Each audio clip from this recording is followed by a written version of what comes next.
लाओ पुत्र। शंख तो आपको नहीं मिलेगा मामा जी।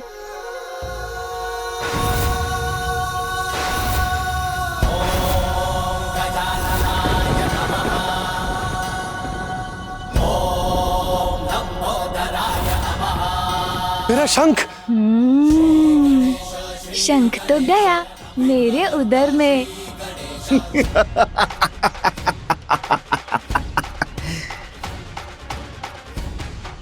पुत्र, इतना विशाल शंख तुमने निगल लिया, अब मैं क्या करूंगी? ऐसे तो इसकी श्वास बाधित होकर रुक जाएगी। अब मैं क्या करूं? माँ तो चिंतित हो उठी। आप अत्यधिक चिंता मत कीजिए माँ। देखिए, मुझे तो कुछ भी नहीं हुआ, मैं तो सकुशल हूँ। प्रतीत होता है कि इस मूर्ख बालक की मृत्यु तो स्वतः ही हो जाएगी। उसके लिए मुझे कुछ नहीं करना पड़ेगा। क्यों मामा जी, अब आप क्या करेंगे? आपका शंख तो मेरे उदर में है। इस बालक को तो कुछ नहीं हुआ। प्रतीत होता है मेरा शंख ही संकट में पड़ गया है। भ्राता, एक बालक के साथ आप भी बालक बन गए। क्रीड़ा ही तो कर रहा था, दे देता आपका शंख। अब देखिए उसने क्या कर लिया। अब हम क्या करेंगे? मैं इसकी पृष्ठ पर वार करता हूँ।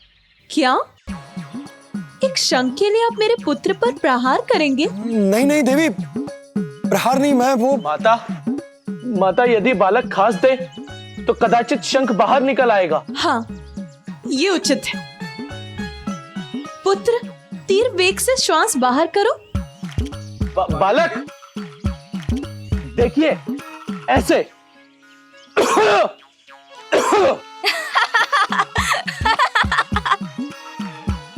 नंदी, इससे भी उत्तम उपाय है मेरे पास। यदि इस बालक को वमन करा दे तो शीघ्र अतिशीघ्र शंख बाहर आ जाएगा। वमन? पुत्र, वमन करने का प्रयास करो शीघ्र।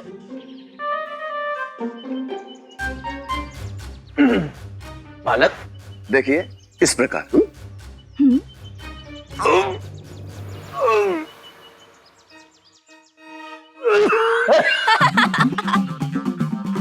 अले, ये तो तौलिया माते मेली तो नहीं है। यदि हम बालक को उल्टा लगता दे तो तंत अपने आप बाल आ जाएगा। पुत्र, तुम इस शंख को अपने शरीर से बाहर निकाल दो, अन्यथा। मैं समझ गया मुझे क्या करना चाहिए। मामा जी अब क्या करने वाले हैं? वक्रतुंड महाकाय बुद्धि के नरेश, रिद्धि सिद्धिदायी विघ्न हरता श्री गणेश। सुमुख नाम प्रथम पूज्य देव तुम विशेष, रिद्धि सिद्धि ये क्या प्रभु? विघ्न हरता श्री गणेश। जग को जो पाले जो सबको तारे, आज विवश पार्वती सुत से हारे। उठक बैठक सुमुख सम करते हरि, मुदित देव देवी गण देखे सभी। ये देख देख हंस पड़े विनायका, शंख उदर से जाके तब निकल सका। वक्रतुंड महाकाय बुद्धि के नरेश, रिद्धि सिद्धिदायी विघ्न हरता श्री गणेश। जय देव जय देव जय देव जय देव जय देव जय देव जय देव। मेरा शंख। सब कुशल तो है? कोई अहित तो नहीं हुआ ना? नहीं माँ।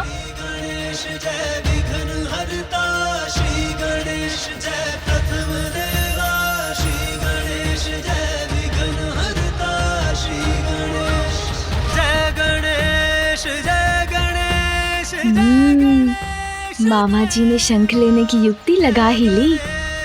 जिसके उदर में अमृत का भंडार हो उसका कोई अहित कैसे कर सकता है। माहेश्वरी व्यर्थ ही चिंता कर रही है।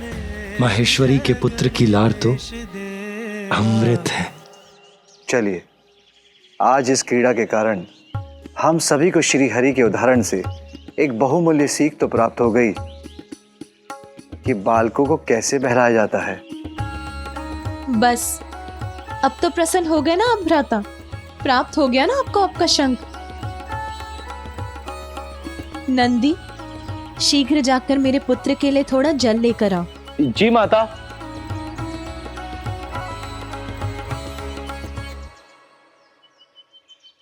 कितना आनंद आया ना मामा जी। मुझे तो आपका शंख बहुत भा गया। मैं फिर आपके पास आऊंगा ना तो पुनः उससे क्रीड़ा करूंगा।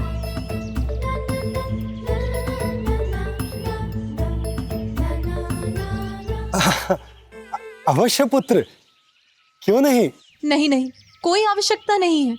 मेरे पुत्र की नटखटता को बढ़ावा मत दीजिए। यदि पुनः उसने शंख को निगल लिया तो? किंतु इसमें मेरी क्या भूल है? चलो तुम अब, आज के लिए बहुत हुआ। अब तुम्हें निद्रा कर विश्राम करना है पुत्र।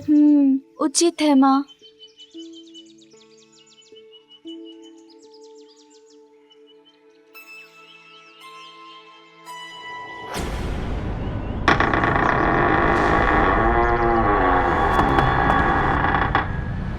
बालक को मनाया जाता है, ये मानती हूँ मैं, किंतु भ्राता श्रीहरि तो अपने भांजे के साथ स्वयं ही बालक बन गए। शंख ही दे दिया उसे। देना ही था तो कोई और क्रीड़ा की वस्तु दे देते। अब मैं भी अपने पुत्र के लिए ऐसी अनेकों क्रीड़ा की वस्तु लाऊंगी। माँ की गोद में आए विघन हरता।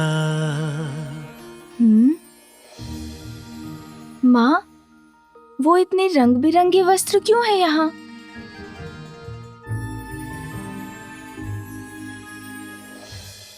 पुत्र, वो सभी वस्त्र तुम्हारे लिए तुम्हारी बुआ लेकर आई हैं। बुआ? हाँ पुत्र, देवी सरस्वती तुम्हारे पिता की बहन है, इसीलिए वो तुम्हारी बुआ हुई, और उनके स्वामी ब्रह्मदेव तुम्हारे फूफा जी। माँ, अर्थात हमारे और भी संबंधी हैं? हाँ पुत्र, और भी संबंधी है हमारे। चलो अब सो जाओ।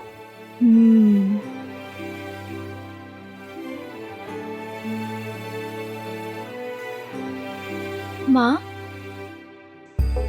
हाँ पुत्र। एक बात तो आपने बताई ही नहीं कि बुआ जी और फूफा जी का निवास कहाँ है? ब्रह्मलोक में पुत्र, और कहाँ। चलो अब सो जाओ।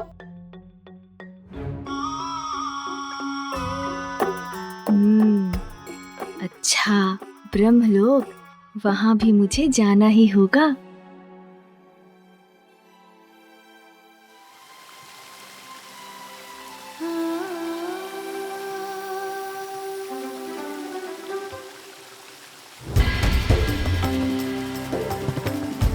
ये उत्सव की ध्वनि कहाँ से आ रही है? पार्वती, शीघ्र चलो। तुम्हारे माता पिता महाराज हिमावत और महारानी मैना आए हैं। वो यहाँ कैलाश आए हुए हैं। अब आ गई माँ।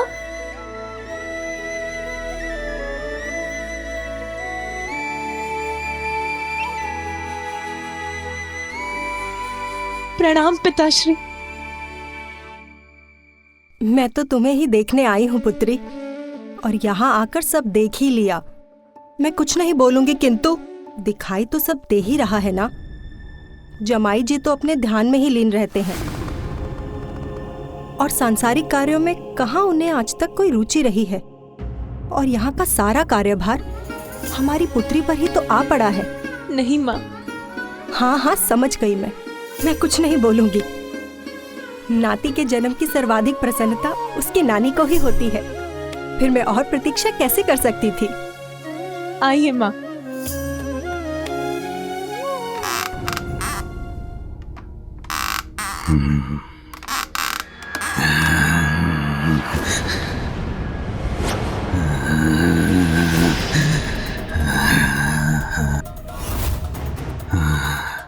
अब उचित है। एकाकी है ये बालक, निद्रा मग्न है।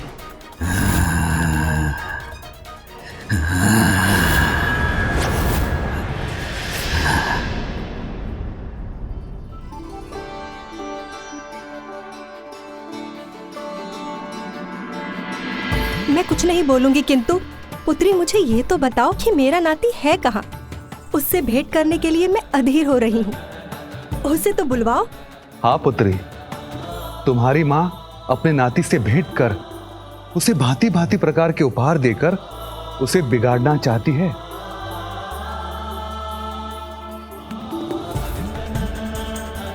जया, विजया, मेरे पुत्र को शीघ्र यहाँ लेकर आओ। माँ, इतना कुछ लाने की क्या आवश्यकता थी? पुत्री, मैं अपने नाती से प्रथम भेंट करने वाली हूँ, तो उस पर अपनी स्नेह वर्षा करने का अधिकार तो है मुझे। मैं कुछ नहीं बोलूंगी, किंतु मैं चाहती हूँ कि मेरे नाती को वो सब कुछ प्राप्त हो जो एक राज परिवार के बालक को होना चाहिए। इसीलिए तो मैं उसके लिए ये सारे नवीन वस्त्र और अनेकों प्रकार के खिलौने लेकर आई हूँ। उसे आने तो दो। पुत्र उठो, देखो कोई तुम्हें देखने बहुत दूर से आया है। दिवस भर अपने नटखटपन से सबको सताने के बाद अब ऐसी निद्रा में मग्न हो। रुको, मैं उठाती हूँ तुम्हें।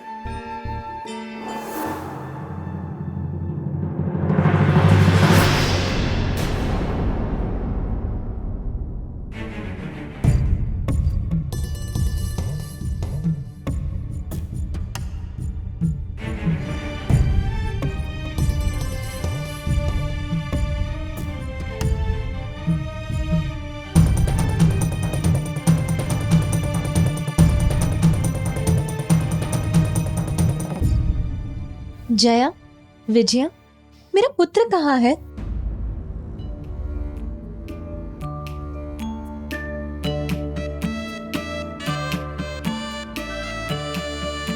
ओह, अभी वो अपने नाना नानी से परिचित नहीं है ना? कदाचित इसीलिए उसे यहाँ आने में संकोच हो रहा है ना? इसीलिए नहीं आया ना तुम्हारे साथ? रुको, मैं ही अपने पुत्र को यहाँ लेकर आती हूँ।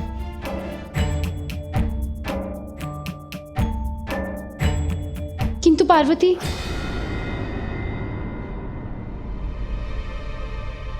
तुम्हारा पुत्र अपने कक्ष में नहीं है।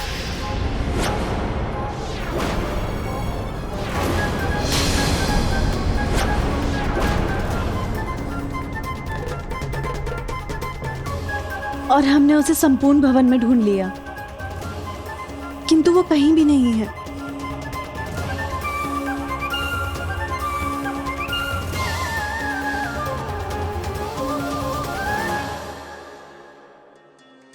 किंतु ये कैसे संभव हो सकता है?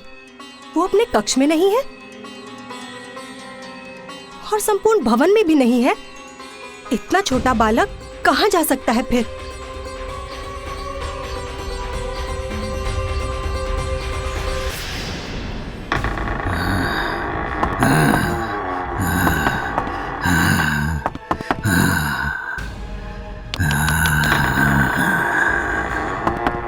आश्चर्य, अकस्मात कहाँ चला गया ये बालक? यहीं देखता हूँ। पूर्व में भी वो यहीं भटक रहा था।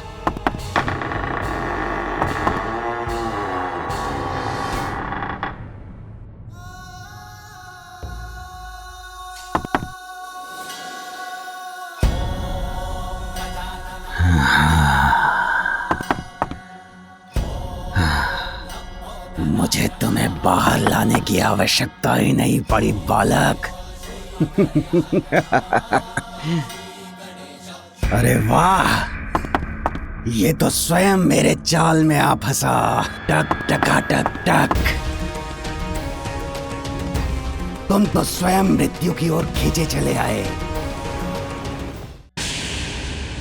आओ बालक, आओ और अपने कौल के हाथों में समा जाओ। टक टका टक टक।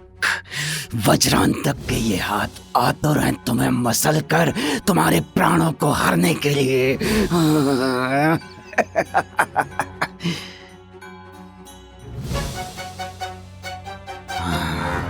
थोड़ा और निकट आओ। आ जाओ बालक।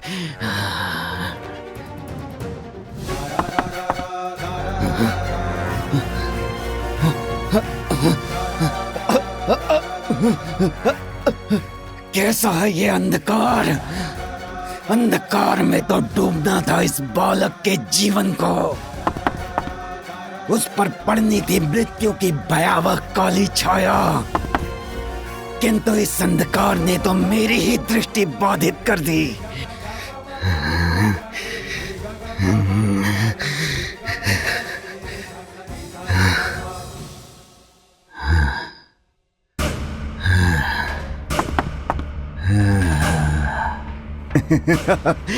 छट गया अंधकार, स्पष्ट हुई मेरी दृष्टि।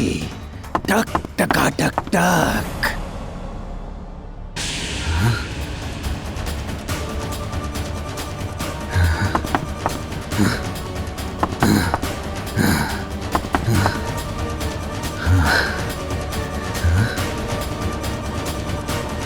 अब कहाँ गया ये बालक? क्या वायु में विलीन हो गया या धरती निगल गई इसे? इतने कम समय में दूर नहीं जा सकता। टक टका टक टक। शुभता का कंटक। मैं हूं वज्रांतक। ब्रह्मदेव, प्रतीत होता है कि आपकी बुद्धि आपका साथ छोड़ चुकी है। यदि मैं चाहूं तो इसी क्षण आप दोनों का अंत कर सकता हूं, ब्रह्मलोक को नष्ट कर सकता हूं। आज स्वयं सृष्टि के रचयिता को कौन सी चिंता सता रही है?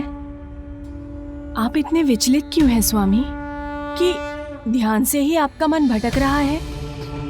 आपका शांत मन तो सृष्टि को अस्थिर कर उसके लिए संकट उत्पन्न कर सकता है। आप सत्य कह रही हैं देवी, मेरा मन बहुत अशांत है। किंतु कुछ मत कहिए स्वामी, क्योंकि आपके अशांत मन को शांत करेंगे मेरी वीणा के स्वर।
पुत्र तुम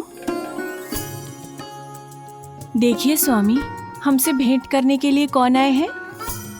स्वयं पार्वती नंदन। प्रणाम फूफा जी। कल्याण हो पुत्र। प्रणाम बुआ जी। कल्याण हो पुत्र। बुआ जी, कितने मधुर और कितने आनंददायक स्वर है आपकी वीणा के। क्या आप मुझे भी वीणा बजाना सिखा सकती हैं? अवश्य पुत्र।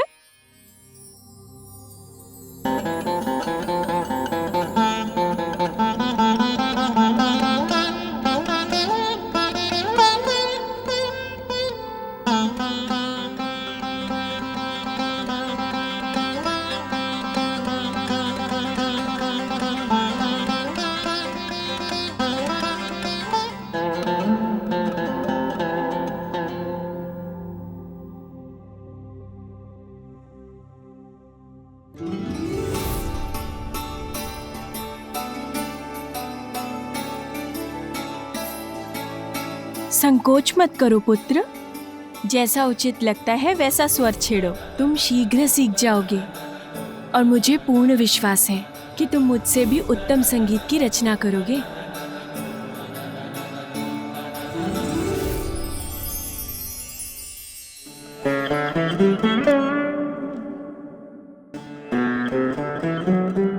कितना मधुर है इस वीणा का स्वर। मुझे तो बहुत आनंद आ रहा है।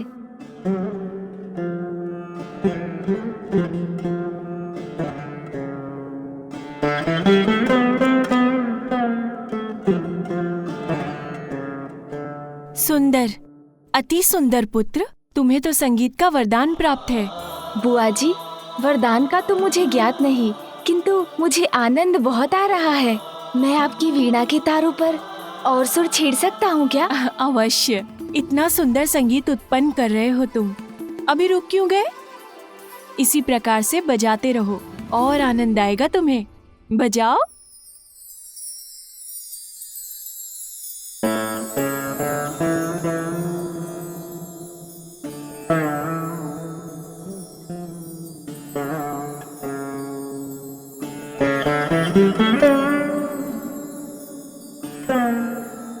अमृतमयी कर्ण प्रिय मधुर है इसका संगीत।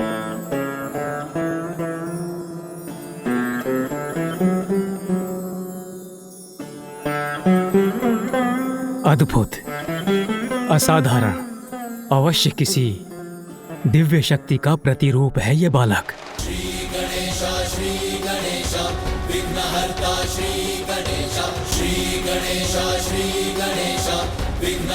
अब वो बालक किसी प्रकार मेरे हाथों से बच नहीं पाएगा।